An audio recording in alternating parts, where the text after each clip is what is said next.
The adventure of the speckled band Dr. John Watson begins by explaining that this case is one of the most bizarre and exciting of his career with Sherlock Holmes. Helen Stoner, a distressed young woman, visits Holmes early one morning. She lives with her stepfather, Dr. Grimesby Roylott, at Stoke Moran, a decaying mansion.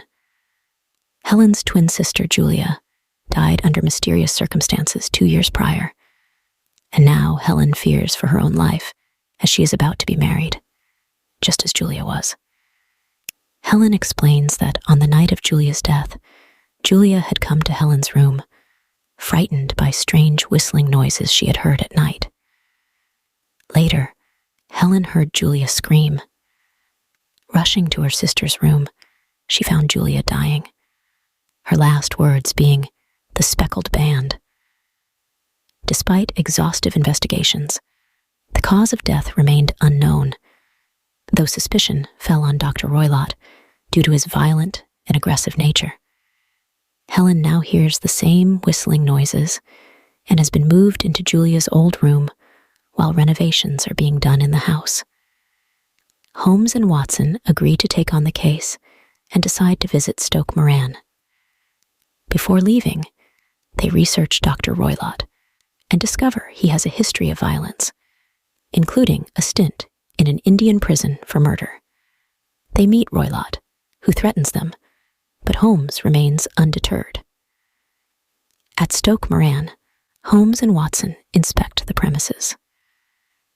They find several peculiarities in Julia's room: a bed bolted to the floor, a bell pull that doesn't work, and a ventilator connecting Julia's room to Dr. Roylott's.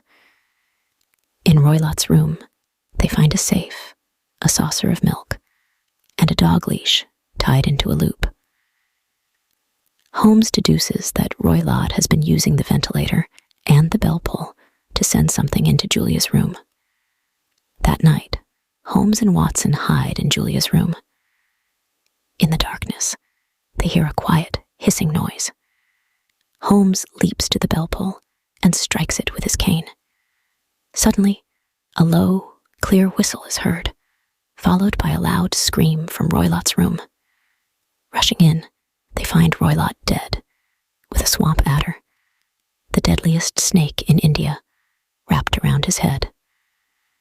Holmes explains that Roylott, motivated by a desire to retain control of his stepdaughter's inheritance, trained the snake to crawl through the ventilator and down the bell pull to kill Julia and Helen.